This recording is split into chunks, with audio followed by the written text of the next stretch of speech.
Welcome back to the channel. Today we're diving into one of the most fundamental yet critical aspects of cybersecurity, risk management basics. Risk management is the backbone of a solid cybersecurity strategy.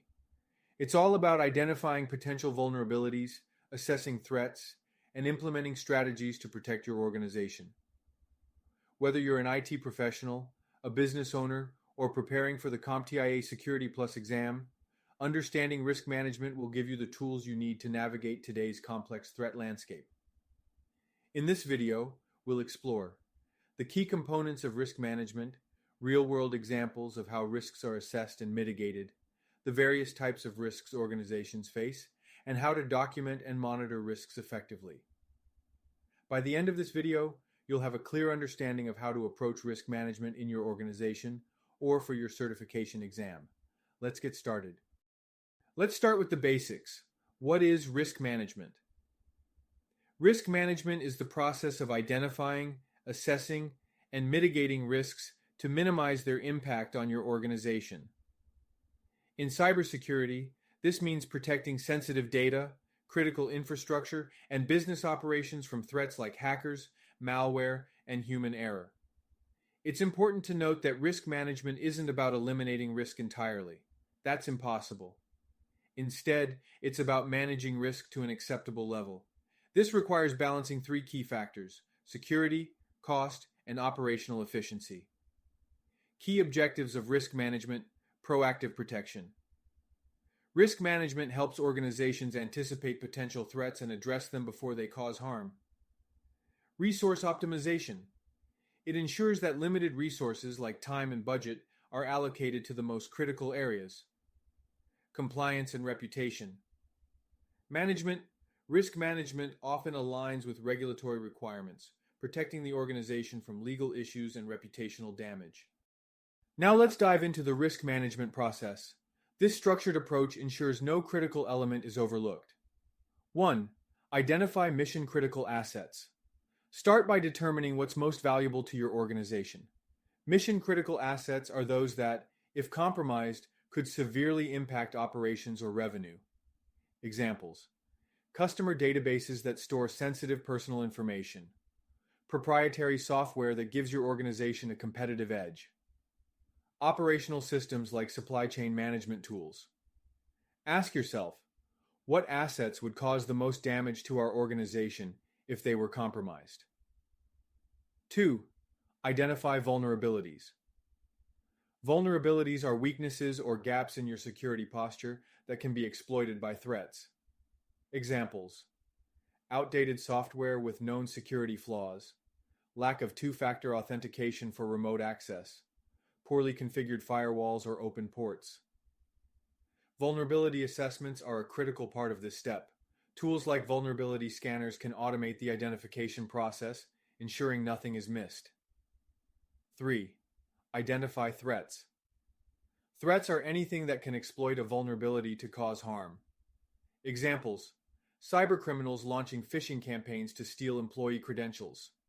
Insider threats, such as disgruntled employees leaking sensitive information.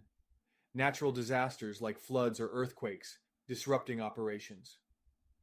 Identifying threats requires staying informed about the latest trends in cybercrime and conducting regular risk assessments. 4. Analyze business impact.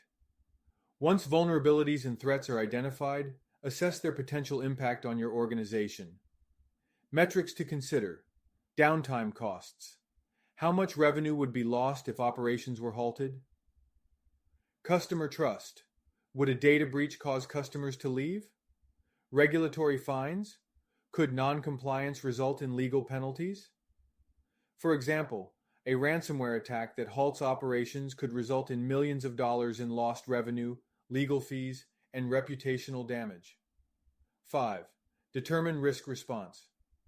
The final step is deciding how to handle each identified risk. Common responses include mitigation, reducing the likelihood or impact of the risk; avoidance, eliminating activities that introduce risk; transference, shifting the risk to another party, such as through insurance; acceptance, acknowledging the risk and deciding to live with it if mitigation is too costly. Risk responses should align with your organization's overall risk appetite and strategic goals. Not all risks are created equal. Let's explore the various types of risks that organizations face. 1. External risks. These come from outside the organization and are often unpredictable. Examples: hackers exploiting a zero-day vulnerability in widely used software. Natural disasters like hurricanes disrupting data centers. External risks require robust disaster recovery plans and incident response strategies. 2. Internal risks. These originate within the organization and are often due to human error or poor practices. Examples: employees clicking on phishing links, poorly managed access controls allowing unauthorized data access. Training and internal controls are essential to mitigate these risks. 3. Multiparty risks. These involve multiple stakeholders, such as supply chain partners or contractors. For instance, if a third-party vendor suffers a breach, your organization may also be affected. 4. Intellectual property, IP. Theft. Theft of trade secrets, patents, or proprietary information can cripple innovation and competitive advantage. This type of risk requires strong access controls and monitoring systems to detect unauthorized activities. 5. Software compliance and licensing risks. Failing to comply with software licensing agreements can result in fines and reputational damage. Regular audits and proper software asset management are key to mitigating these risks. How do you measure the level of risk? Let's look at two common methods. 1. Quantitative risk assessment. This method uses numerical values to assess risk. Key metrics: single loss expectancy, SLE, the cost of a single incident; annualized loss expectancy, ALE, the total expected loss over a year. Formula: ALE, SLE, x annualized rate of occurrence, ARO.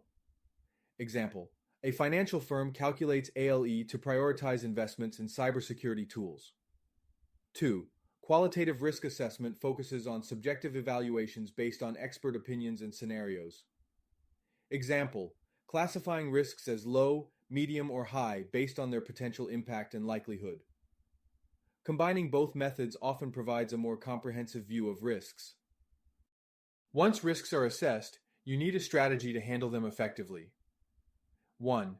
Risk mitigation. Taking steps to reduce the likelihood or impact of a risk. Example: deploying firewalls and enabling MFA. 2. Risk avoidance. Eliminating activities that introduce unnecessary risks. Example: replacing legacy systems with secure alternatives. 3. Risk transference. Shifting risk to another party, such as through insurance or outsourcing. 4. Risk acceptance. Choosing to accept the risk because mitigation is too costly or unnecessary. This approach works for low-impact risks that don't justify high mitigation costs. Risk management is an ongoing process. Continuous monitoring and documentation are critical. 1. Risk registers. A risk register tracks identified risks, their status, and mitigation steps. Example: recording an unauthorized access risk and documenting steps like deploying MFA. 2. Metrics and KPIs. Use measurable indicators like downtime hours avoided to evaluate the effectiveness of your strategy. 3. Regular reviews. Conduct quarterly risk assessments to ensure controls remain effective.